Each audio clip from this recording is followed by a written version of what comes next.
tu empinó ele pay, ficou de quatro e ele pay, empinó ele pay, ficou de quatro e ele pay.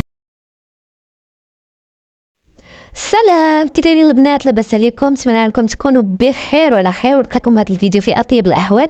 كنعتذر منكم لانني كنتاخر بزاف باش ننزل فيديوهات، ولكن صراحه التاخير خارج على الاراده ديالي. اليوم جيتكم بقصه جديده ان شاء الله، وحده جديده اكيد غادي تعجبكم، خصوصا العيالات اللي كيبغوا ديك النهايه اللي كتكون محبوكه وكتكون فيها كيدنسه. قبل ما ندخلوا في احداث القصه بغيتكم فضلا وليس امرا تشتركوا في القناه، تفعلوا زر الجرس وتخلوا لي لايك وكومنتاري الا جات راحتكم، باش هكا نزيد نتشجع ونعطيكم فيديوهات اكثر وقصص وحكايات اكثر. صاحبه القصه تقول: انا فاطمه، عندي 36 سنه، خدامه في القطاع العام، موظفه. عندي زوج ديالي حتى هو خدام في القطاع العام، وعندي وليد. تزوجنا دابا تقريبا عندي 8 سنوات، عايشين تقريبا هانيين، يعني ما عندناش شي مشاكل كبيره، مشاكل بسيطه كنتخطاوهم بكل سهوله. انا شويه عصبيه، ولكن راجل طيب وسهل وانسان ظريف بزاف، يعني ما كنلقاش معاه صراحه صعوبه، ما كيعكس، ما كيغضب، ما كيتقلق، واحد الانسان طيب والحياه معاه ساهله بزاف. كيف قلت لكم عايشين حياتنا بخير، ما كاين حتى شي مشكل. انا عايشه في داري بوحدي، ما معايا لا جوزتي لا ماما لا حتى شي حد. قديت وقتي بين الخدمه وبين الدار، مقابله ولدي كيقرا، يعني كان حتى التوكيل اللي ديال الخدمه ديالي مناسبني مزيان. مره كتجي عندي جوزتي وكتجي معها واحد بنت اختها. هذيك بنت اختها كتقرا في الباك وسميتها امل. صراحه فاش كانت كتجي كانوا كيبقاو معايا غير يومين صافي وكيمشيو، فاش كيمشيو كيبقاو فتره طويله عاد كيعاودوا يجيو. وما كانش شي تواصل بيني وبين هاد امل، ما كانش شي تواصل بينها وبين راجلي نهائيا، وحبت خالته. واحد السيده زعما بصراحه بعيده علينا بزاف. وحتى فاش كتجي يعني باقا صغيره برهوشه، مع العام اللي شدت امل الباك اتصلت ماماها بمامات راجلي اللي هي جوزتي، قالت لها راه امل شدت الباك، وبما انه وليدك ساكن قريب للجامعه بغيتها تجلس معاهم، ما غاديش نتهنى عليها تمشي تكري بوحدها، هي باقا صغيره وطايشه وكذا. راجلي طبيعه حالي انه انسان ظريف بزاف، ما عكش ليها، ما قالش حشم اصلا يقول لهم لا. فاش جا قالها ليا انا على وجه راجلي التعامل معايا، وانسان طيب وظريف، بكي ماشي مشكل، مرحبا بها، باقا صغيره برهوشه ماشي مشكل. فعلا مشات رحبت بها، قلت لها مرحبا بك، يعني الدار دارك. وفعلا كانت كتعاوني الشهر، ملي كنجي في العشيه من الخدمه انا كانت هي كدير العشاء، كانت يدي بيدها في المسائل، كنجي بعد مرات كنلقاها دايره الشهر مطيبه الماكله. صراحه بنت الناس محترمه، كانت لباسها محتشم، فاش كيكون راجل في الدار الاغلبيه ديال الاوقات كتدخل البيت تسد عليها، وحتى في قرايتها كانت كتقرا مزيان. حتى لهنا كلشي مزيان. شويه بديت كنلاحظ ان البنت بدات شويه كتنقص الحوايج، يعني ولات كتلبس جيبات شويه قصار، ولات كتلبس كولونات مزيرين، بوديات مزيرين. وهضرت معها زعما شحال من مره قلت لها راه حشومه هاد الحوايج اللي كتلبسي قدام ولد خالتك، راه هو كيحشم. قالت لي لا حنا كبرنا بحال الخوت وداكشي عادي، ولد خالتي راه بحال خويا، داكشي عادي ماشي مشكل. قلت لها الا كنتي عندك عادي، انا عندي ماشي عادي، انا كنحشم فاش كنشوفك لابسه هاد الحوايج قدام راجلي. تقبقات مني ودخلت لبيتها، سدات عليها البيت. جا راجلي في العشيه، هضرت معها في هذا الموضوع، كيف دير السيده ولات كتلبس حوايج غير محترمين، ولات كتعيط شويه في حوايجها. وهضرت معها وتقلقات، قال لي ما تهضريش معها، السيده عندي في داري ما تقولي لها والو، ما تخسريش ليها خاطرها. كيفاش قلت ما خسرتش ليها خاطرها وهي تخسر ليا حافلي؟ واش هذوك دابا حوايج كلبسهم قدام؟ قال لها هي بحال اختي باقا غير صغيره وتلبس اللي بغات، هذاك الشيء عادي، هذاك الشيء ما كيحشمناش، الحوايج عاديين. بقيت كنشوف السيد زعما صراحه تصدمت شويه، ناض ودخل عندها البيت في وسط القداب، وبقى تقريبا شي ساعه ديال المكان هو تما، وانايا في بلاصتي كنتحرك شويه. خرجت قلت له الشريف شنو كنتي كدير تما؟ قال لي والو، غير هضرت معاها، راه لقيتها مقلقه وكتبكي صافي، وبكات معاها حتى شويه تهدنات صافي وجيت. قلت لها ما حشمتيش، وهي دابا علاش مقلقه؟ حيت قلت لها تلبس محترم قدامك. قال لي شوفي قلت راه باقا صغيره ما تعمرش راسها بهذوك الافكار. قلت ليش من صغيره السيده راه فيها 18 سنه راه مراه واصلا حتى الشوفه ديال المراه. صافي ناض ضرب الباب وخرج وخلاني شويه. بقيت انا مريحه في الصالون شويه جات عندي امان باستني وقالت لي يا عافاك اختي انا سمحي ليا وراه راجلك هضر معايا وراه صافي فهمت وصافي راه ما بقيتش مقلقه وحتى انت عافاك ما تقلقيش مني. قلت انا مع راسي صافي راه السيد هضر معاه بطريقته هو وراه غادي ترجع لي دوك الفعل اللي كدير. سالا السيده والو عندنا زايده فيه شرات جيبات اخرين قصار شرات كسيوات قصار شرات كورونات اللي معيقين شرات بوديات معيقين وكتلبسهم في الدار. ولكن انا بطبيعه الحال ما بديتش قدرت نهضر. ملي هضرت معاه قال لي نزلت في داري ايوا كنت خليهم يدبروا راسهم كلبس اللي بغات. حنا السيستيم ديالنا بحالاش انا كنفيق الصباح انا وراجلي كنفطروا وكنمشيو للخدمه كنوصل ولدي للمدرسه وكنمشيو انا وهو للخدمه كنخليوها هي ناعسه كتفطر وكتمشي للقرايه وما كنجيو حتى العشيه. واحد النهار فقت غسلت وفطرت وجبت الفطور فطرت فيقت راجلي باش نمشي للخدمه مشيت عندها هي لقيتها باقا ناعسه. قلت لها امل دايره مشى لك الحال المدرسه. قالت لي لا اليوم ما غاديش نمشي للمدرسه لحقاش مريضه. صافي عطيتها شي حاجه قلت لها وهاكي شري شي حاجه من برا الا جاتي كلي شي حاجه وحنا راه غادي نمشيو للخدمه. فعلا مشينا وصلني راجلي انا الاولى الخدمه وكمل هو تركوا الخدمه ديالو. انا تفكرت بانني نسيت شي وراك مهمي وضروري خاصني نرجع للدار باش نجيبهم. بس بحال هكا لقيت 11 ونص قلت صافي غادي نمشي دغيا نجيبهم باش نرجع نكمل خدمتي. غير مشيت كيبان لي راجلي طلع الطوموبيل وديمارا ومشى يعني كان في الدار. دخلت انا الدار غير شافتني دخلات قلت لها عمرك مخلوعه ياك لاباس اش كاين. بقات كتشوف فيا بحال شي وحده عالطه على الحامض. قلت لي النار غير حيت انا بوحدي في الدار وتحبني واش دخل عليا شي حد ما عرفتش شنو كاين. قلت لها وفلان شنو كان كيدير هنا. قلت لي ما عرفتش انا راه كنت ناعسه في بيتي انا كاع ما شفتو. صافي هزيت الوراق ديالي ومشيت رجعت لخدمتي وما نكذبش لكم رجعت وانا طالع ليا الدم وحسيت بان راه كاينه شي حاجه. سونيت له هو سير بلاص حيت كتعرفوني انا عصبيه دغيا كانت نيرفو ودغيا كنتفاعل مع الحاجه. سونيت ليه قلت ليه واش اليوم ما خدمتيش. قال لي انا خدام. قلت ليه كنتي قبيله في الدار ما عرفتناش شنو كنتي كدير. قال لي نسيت البيرمي ديالي دغيا خطفو وجبتو وجيت.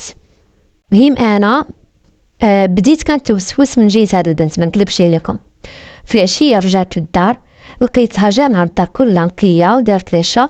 انا غير دخلت دوشت بدلت حويجاتي دخلت لبيتي وبقيت جالسه مصنطه ما حملتش نشوف فيها وما حملتش نهضر معها وحتى هي ما جاتش لعندي ما كلمتنيش. حتى جا راجلي قلت لي عندي معاك شي هضره اجي عندي البيت. دخل عندي البيت قلت له شوف هاد البنت هادي ما بقاتش عجباني وما بقيتش مرتاحه ليها اليوم ما تبات في دارهم ما تباتش باقي عندي. قال لي ما كاينش علاش وحشومه البنت بنت خالتي وماماها موصيانه عليها ومسكينه اصلا ما دارت والو. قلت له شوف ملي ما بغيتيهاش هي تخرج انا غادي نمشي لدارنا وغدا قلت لي الصباح غادي نزوجو وغنمشي لدارنا. قال لي الا بغيتي تمشي الباب راه مفتوح.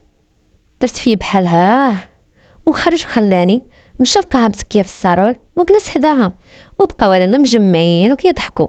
انا بقيت كنتصنت شنو كيقولوا سامع الكلام ولكن ما مترجزاهمش اش كيقولوا ما عرفتش فاش كيتكلموا.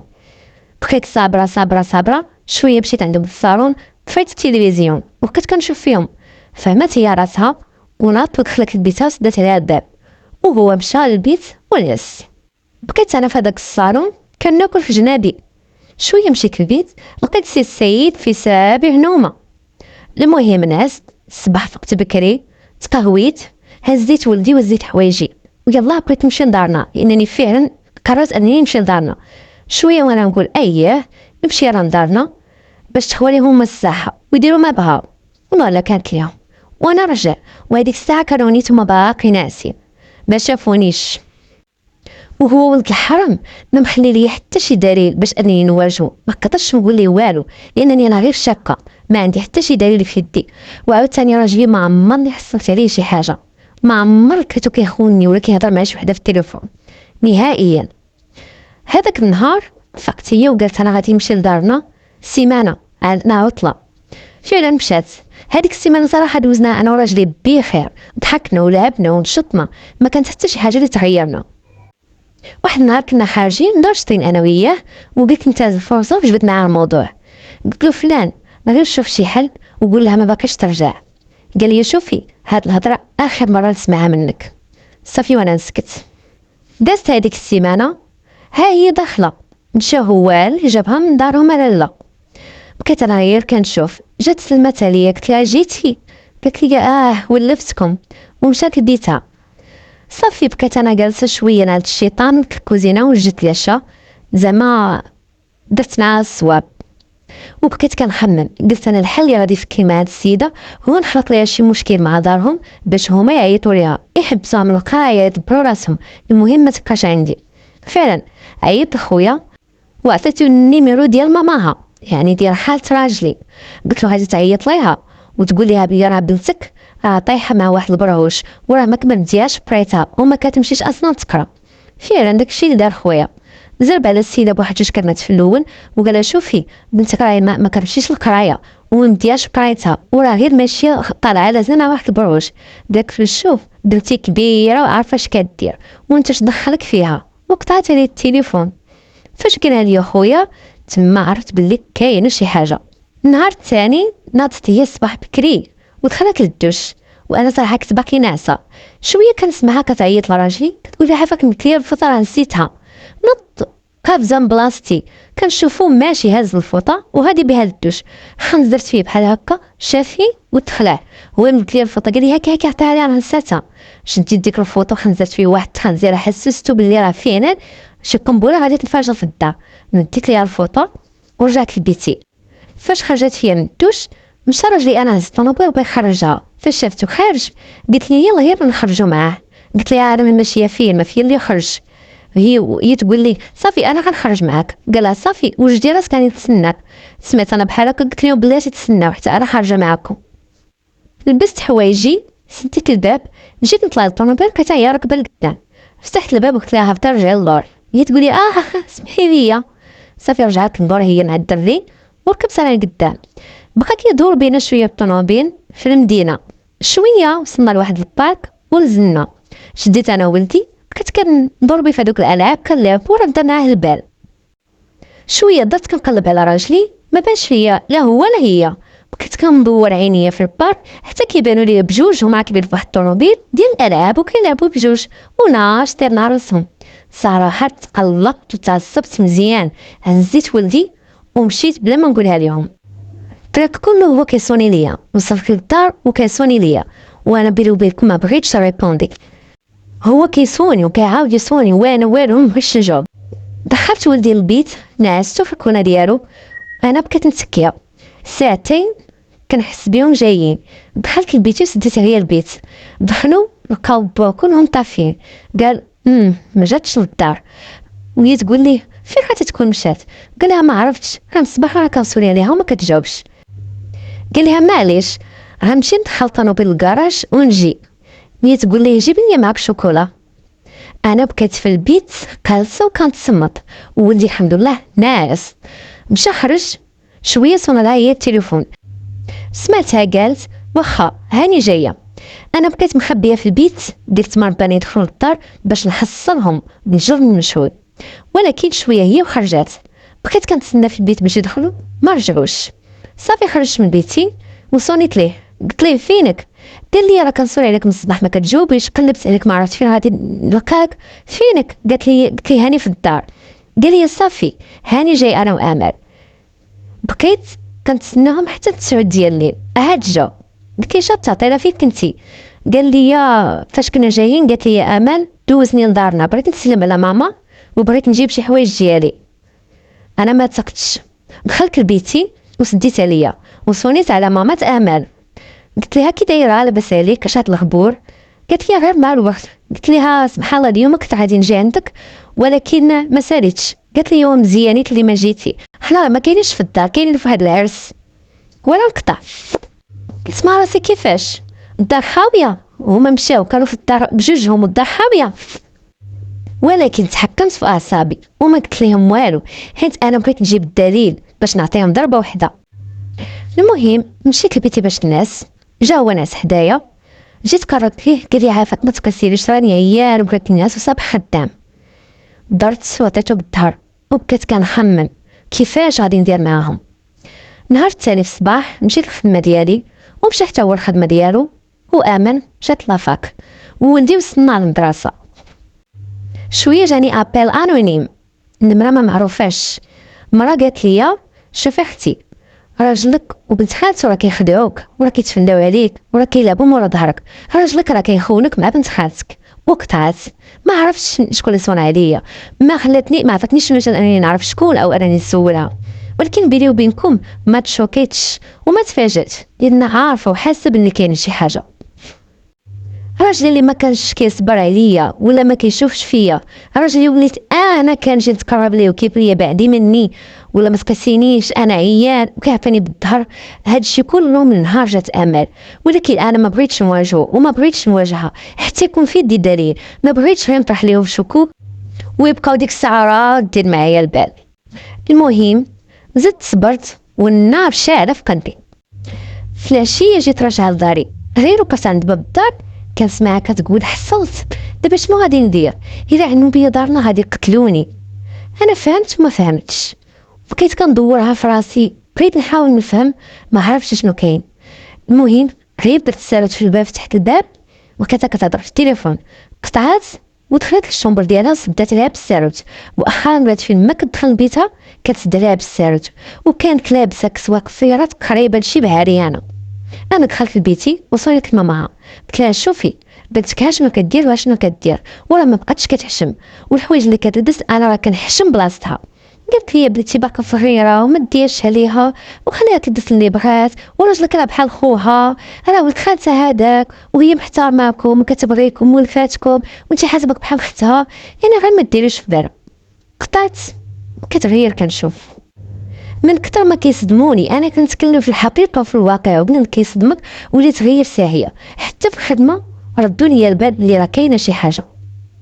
المهم شديت واحد كونجي فيه 10 ايام، قلت انا هذا 10 ايام هادي غادي نتقعد فيها راسي ولداري وهذا راتبهم مزيان. ما قلتش اليوم بانني شاده كونجي. الصباح كنفيق كنفطر وكنخرج معاهم، هو كيمشي للخدمه وهي كتمشي لافاك وانا كنبقى راده البال. النهار الثالث قال لي راجلي انا عندي واحد السفيره، عندي شي خدمه. قلت لي سير دبر راسك. هذاك النهار انا ما مشيتش للخدمه، بقيت في الدار، يعني ما درتش راسي راني مشيت للخدمه، بقيت ناعسه في فراشي ما تحركش من بلاصتي. هي فاقت مع 10 وخرجت من بيتها لابسه 2 بياس. انا طليت غير شفتها قلت لها لا راه ما كاينينش هنا في لابيسين. درت عندي قلت لي سمحي لي راه صحابي واش غير بوحدي في الدار، ما صحابنيش واش انت كاينه، ما مشيتيش اليوم للخدمه. قلت لها صبحت اليوم عيانه ما مشيتش للخدمه.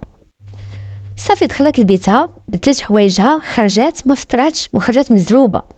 انا تبعتها، شدت هي طاكسي، شديت على طاكسي وقلت من الطاكسي تبع هي طاكسي اللي فيها امان. فعلا بقات عندهم شويه وقفات في واحد البلاصه وجا راجلي وقف عليها بالطوموبيل ومسحها في الطوموبيل. قلت لها في الطاكسي نعطيك اللي بغيتي، تبع ليا الطوموبيل فين غادي نمشيو. صافي داكشي اللي كاين، بقينا تابعينهم حتى وقفوا على واحد العماره. انا بقيت في الطاكسي، هما نزلوا ودخلوا هذيك العماره، بقاو شي واحد المده وعاودوا نزلوا. غير نزلوا ركبوا في الطوموبيل، نزلت على الطاكسي وطلعت كنجري. بانت لي العماره فيها غير محامي وطبيب ديال النساء والتوليد. دخلت بان لي البيرو ديال المحامي ساد، ما خدامش هذاك النهار. اروح قريه الطبيب ديال النساء والتوليد، غير مشيت وقت هذا الكابيني خرجت واحد السيده تما كتجري، قالت لي اختي مشيتيش واحد المراه واحد وراجلها، يلا خرجوا دابا راه نساو هاد الوراق ديالهم. قلت لها هي راهم معايا، راهم يصيفطوا لي دابا باش نجيبها لهم. عطاتها ليا ومشيت ركبت في الطاكسي وانا كنت رعد ولا راك ماشي معايا. وصلت لداري وانا الخلعه كتهزني وكتحطني، عرفت بان هذيك الورقه غيكون فيها دليل الادانه ديالهم. فتحت الجواب لقيت فيه ايكوغرافي، سيده حامله، ولكن فاجئت نشوف السميه كتب ماشي بسميه امال ولكن نفس الكنيه ديالها. قلت مع راسي كيفاش، واش هي عندها 2 سميات، الكنيه نفس الكنيه ولكن ماشي نفس السميه. المهم شديت هذاك الجواب صورته بالتليفون ديالي شي 3 ساعات ولا 4، صورته مزيان وخبيته عندي. صافي بقيت في داري وكنخمم وكنعاود نخمم شنو غادي ندير وكيفاش غنعرف سميتها الحقيقيه ونعرف بلي هذيك البريه ديالها. المهم سنيت هادشي، ما جاتش. وصلت 7 السيده ما مبانش، وراجلي طبيعة الحال هذيك الليله ما غاديش يبات في الدار لان قالها ليا.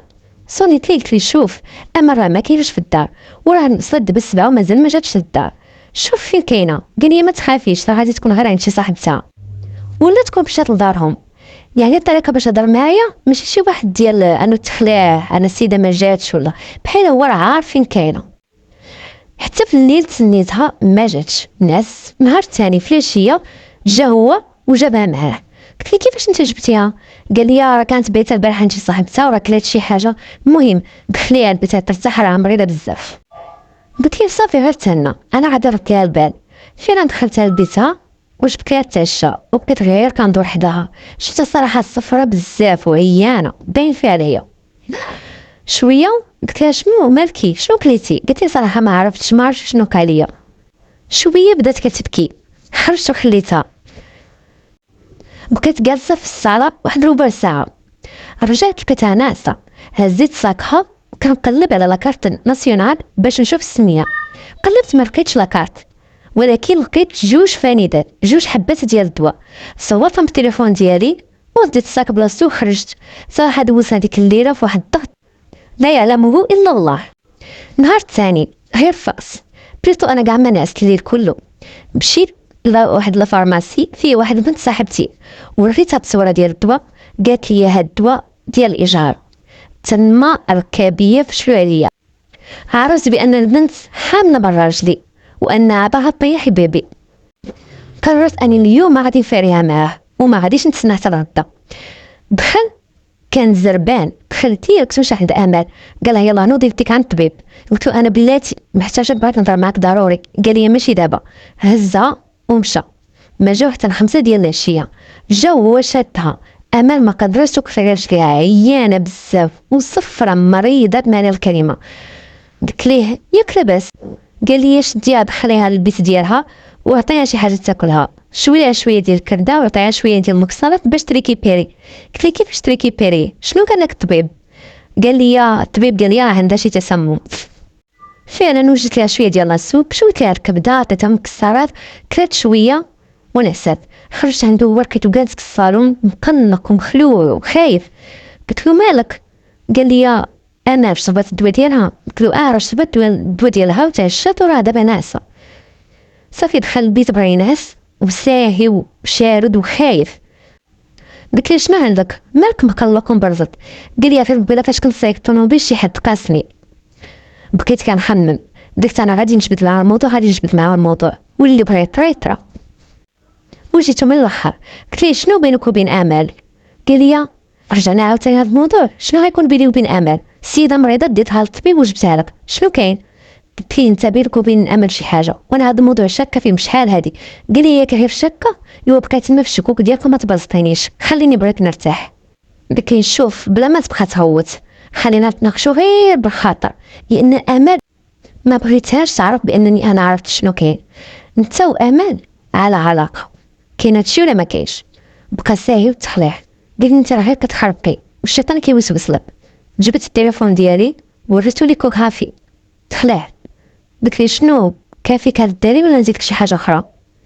بقى ساكت شويه وانا نجبد ليه الصوره ديال حبوب الاجهاض. صافي تخلع بالبيان. قال لي شكون صيفط لك هاد التصاور؟ هذا اللي صيفطهم لك راه غير بغا يخرب لك حياتك. انا بيني وبينكم ما بغيتش نجبد ليه كوغافي، خفتو لي يحيدها ليا ونبقى بلا دليل. المهم شوكيتو بالبيان وبقى غير ساكت وكيشوف. قلت له شوف امل كانت حامله منك وديتيها وطيحتي لها البيبي، وانا كنت عارفه بلي نتوما على علاقه ولكن ما كانش عندي الدليل ودابا ها هو عندي. قال لي هذوك الصور غير مفبركين، شافونا عايشين بخير، شافونا هانيين، داكشي اللي صيفط لك هاد الصور باش يفرتكوا لنا العش. قلت له انت اللي كنتي عايش هاني وعايش بخير، اما انا من نهار جات امال وانا مريضه في خاطري وانا موسوسه وانا مقلقه وغير صابره وساكته. حضر راسو وقال لي اللي عليك ديريه. قلت له صافي انا ربطا غنمشي عند ماما امل وغادي نديرها الجوا باش تشوف على عينيها وهي تشوف شنو غادي دير. قال لي من جوا؟ قلت لي كوغافي ديال الطبيب اللي ديتي ليه امال واللي قال لك بانها راه حامله، خرجت زرمانين وخليتو لي كوغافي تما. لي كوغافي عندي بلا سينياتور وبالكاشي ديال الطبيب.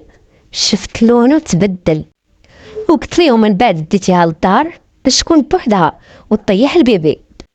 هنا بدا كيعترف، قال لي فعلا سمحي لي غلطه ما غاديش تعاود. قلت لي بطبيعه الحال ما غاديش تعاود. قلت لي فراسك راك ارتكبتي جوج ديال الجرائم، الاولى خطفتي طفله وحملات منك وانا وبرضاها، والثانيه طيحتي ليها البيبي، يعني راك غادي ترشك الحبيب بيس حبيبي. قال لي عافاك سمحي لي والله ما باقي نعاود غلطه، ما باقيش غادي نعاودها، ومن غدا غادي نديها لدارهم، ما باقيش غادي تزيدي تشوفيها. قلت له هي ما غاديش نزيد نشوفها وانت. قال لي وانا وياك نرجعوا كيف كنا ورجعوا علاقتنا وما بقى حتى شي حاجه تفرقنا. وضحك قلت لي وجهك صحيح. قلت لي شوف انا ما نلومهاش، هي باقا برهوشه، باقا غير طفله، السيده راه يلاه كملات 19 سنه، انت اللي ضحكتي عليها ولعبتي ليها وضيعتي لها حياتها وضيعتي لها شرفها. دابا هاد السيده كيفاش غادي تكون، كيفاش غتعيش حياتها، شكون هذا اللي غادي يتزوج بها وهي حملات وطيحات بلا زواج؟ قلت لي انا نحملك كامل المسؤولين داكشي اللي وقع ليها، وكيما وحلتيها بيدك فكها بسنيك. بقى كيطلب وكيزاوب انني نسمح ليه وجا بغى يعنقني. قلت له بعد مني ما تبسنيش، قلت له انت موسخ وايديك موسخين. حضر راسو حشمان ومشى للصالون باش ينعس فيه. انا نعست في الصباح، فاش فقت ما لقيتوش. مشيت عند امل، قالت لها يلاه فاقت. قلت لها صباح الخير كي صبحتي اليوم؟ قالت لي الحمد لله شويه لاباس. ديتها غسلت وجهها، درت ليها قهيوه، شرباتها وجلست حداها وبقيت غير كنشوف فيها. شفتها خايفه مخلوعه حشمانه كلشي تخلطوا عليها. قلت لها شوفي ما تخافيش، غادي ان شاء الله تبراي وانا غادي نوقف معاك حتى تبراي ويولي كلشي بخير وعلى خير. ديتها لبيتها، قلت لها ارتاحي، وديت ولدي للمدرسه. صافي حتى العشيه عاد جا راجلي، جا ما هضرش معايا ما شافش فيا، دخل ديريكت لبيت النعاس. تبعتو وقلت له فلان عندي جوج ديال الشروط، الا قبلتي بهم حد ما قال لحد وكل شيء يبقى في السترة، ولا ما قبلتيش بهم تحمل العواقب وغادي ترشك حباس. قال لي اري ما عندك، شنو هما شروطك؟ قلت له الشرط الاول غادي تطلقني وولدي يبقى معايا وغادي تتزوج امال، والشرط الثاني تخرج ليا من الدار. هاكي شوف هي تعصب، قال لي واش تصبيتي؟ قلت له مالك؟ قال لي كيفاش؟ قلت لي كيف كتسمع؟ فاش كنتي ماشي معاها في الحرام جاتك هادي، ودابا فاش قلت لك تزوج بها جاتك الجب. قلت لي دابا شنو قلتي، قابل ولا لا؟ يا اما تزوج بها يا اما الحبس. قال لي ولكن كيفاش غادي ندير ليها ودارهم شنو غادي نقول لهم؟ قلت ليه دبر راسك. قلت لي ولا ساكن خبر لهاد الشيء اللي وقع بيناتكم اشنو غادي تقول لهم؟ ما زادش معايا الكلام وخرج الليل كله هو على برا، وكان صوني عليه التليفون ديالو طافي. صافي نعست الصباح كنسمع الماء في الدوش، قلت واقيلا راجو كيدوش. فاش نشوف لقيت امل هي اللي كانت كدوش. صافي فترت وقالت لي بغيت نخرج تمشى شويه، ما خليتهاش لان باينه فيها مازال عيانه بزاف. حسيت بها بغات تقول لي شي حاجه وانا ندمانه على هادشي اللي دارت، ولكن ما قدرتش تصارحني. شويه عيط لي راجلي في التليفون قال لي خرجي برا كنتسناك. مشينا شويه بالطوموبيل، وقف وقال لي صافي انا راه قابل الشروط ديالك، غادي نطلقوا وغادي نتزوج بامال. قلت لي مزيان، اصلا حتى بكان ما زوجتيش بامال انا وياك حياتنا سالات. قلت لي واحد النقطه غادي تكتب لي الدار بسميتي باش ما ترجعش في كلامك. قال لي صافي ولكن هادشي بقى بيناتنا. قلت لي كون هاني، حنا غادي نقولوا باننا طلقنا بالتراضي لان كاين مشاكل خاصه بيناتنا. وقلت لي فاش تكتب لي ان شاء الله الدار غادي تخرج من انت وامال وسيروا تزوجوا وعيشوا الحياه وعيشوا الحب، وجبنا حتى 20 دري. شاف فيا وقال لي ما كنتش عارف بانك صهيبه لهاد الدرجه. رجعنا للدار وحكينا كلشي لامال. هنا هي حسيت بها ندمت ديال بصح، عنقتني وبقات كتبوس فيا وكتقول لي سمحي لي سمحي لي اختي انت ما كتستاهليش. وبطبيعه الحال وافقت انها تزوج براجلي. صافي طلقنا انا وراجلي. من بعد ما ساكو الخبار دارنا باننا طلقنا، ما عارفين تدخل ديال العائله، بقاو كيحاولوا يقنعوني ولا ما تهتميش ولدك واي مشكل عليه الحل وخصك تصبري على قبل ولدك وراجلك ظريف وطيب وكذا، راكم عارفين. وجات حتى ماما راجلي يعني كطلب فيا وكطلب فيه وقالت لينا زعما نديروها غير بوجهي انا وما تفارقوش وكذا. ما بقات كطلب فينا، قلت لها شوفي هذا راه مكتوب ربي والله ان شاء الله يسهل لي في شي جهه اخرى. من بعد ما كملوا اجراءات الطلاق اقتنعوا الاهل ديالي وديالو باننا صافي مبقات عيشان بيناتنا. مشى هو لدارهم وبقيت انا في داري وولدي مع ولدي، وامل حتى هي مشات لدارهم. حنا بثلاثه كنا متفقين على كل شيء ومخططين لكل شيء، واتفقنا بانه بعد شهرين بالضبط يمشي يخطبها من دارهم. فعلا راجلي مشى كرا طريقي بليطو، مشى كرا دار وفرجها، مهم دار فيها شي فراش بسيط ووجد راسو باش يمشي يخطب امل. مشى لدارهم خطبها، قالت له ماماها انا بنتي باقا صغيره وبغيت تكمل قرايتها، وحتى الا بغيت نزوجها ما غاديش نزوجها بواحد مطلق. راجلي تصدم فاش سمع هذا الكلام، وتصدم من الرفض ديال خالته ليه.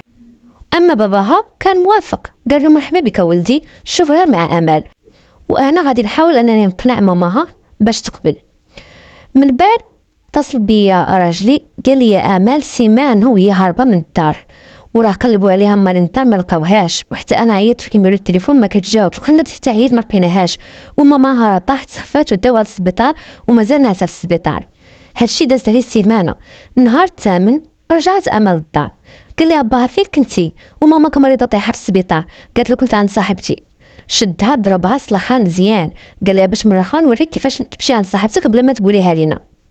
هنا قرر الاب انه كيفرض زواج راجلي من امل على الام، لانه الدريه بدات كتخرج الطور وبدات كتخرج فيهم من يديهم، وسبحان الله كان هذا سبب باش حتى الام قبلت ان امل تزوج بالطريقه ديال.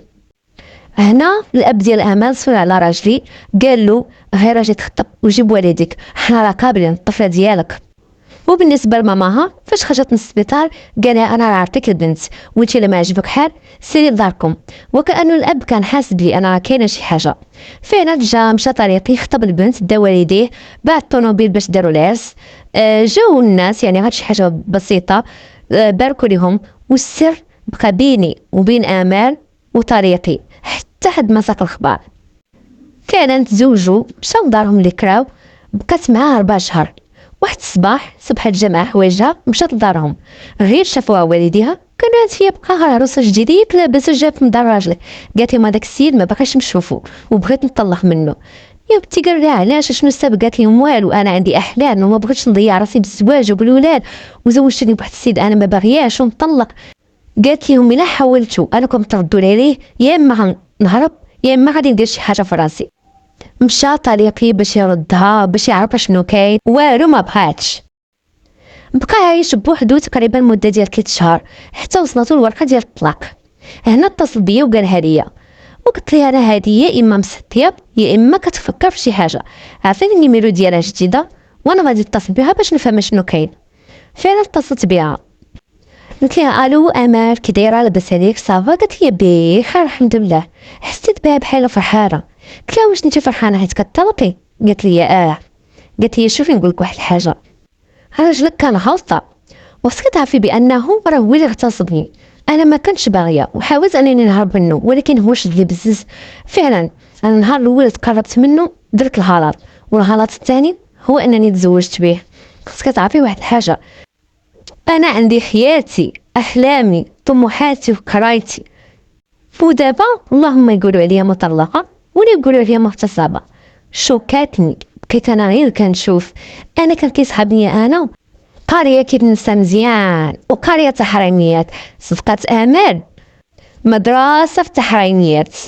وقلت لها انا اللي صغيره ماشي انتي صافي. قالت لي شوفي اختي سمحي لي بزاف وراكي عزيزه وغادي تبقاي عزيزه، وراجلك صراحه ما يستاهلش مرا بحالك. صافي قطعت انا هنا بلوكيتها وبلوكيت هو وبلوكيت عائلتهم كامله اللي عشت معاهم. صراحه واحد التجربه خايبه وخايبه بزاف، خرجت منها خاسره وخا كنبين العكس. من بعد راجلي مشى حرق فرنسا وهي رجعت لقرايتها، وانا عايشه الحمد لله هانيه مع وليدي بخدمتي وشريت طوموبيل وعايشه مرتاحه. وهنا نكون وصلنا لنهاية القصة. شكرا لكم بزاف انكم تابعتوا القصة حتى النهاية. فضلا هديسة ما اشتركوا في قناتي، فعلوا زر الجرس وخلوا لي تعليق وجيم الى عجبتكم القصه بطبيعه الحال، باش هكا يكون تفاعل شويه في القناه، باش تطلع اكثر وتطلع فيديوهات ديالي اكثر. شكرا لكم بزاف على المتابعه، على الانضمام بالقناه ديالي، كبرناها الحمد لله مجموعين وماشي كنكبروها. نتلاقاو في فيديو جديد ان شاء الله، في قصه وحكايه جديده وعبره جديده. الى اللقاء.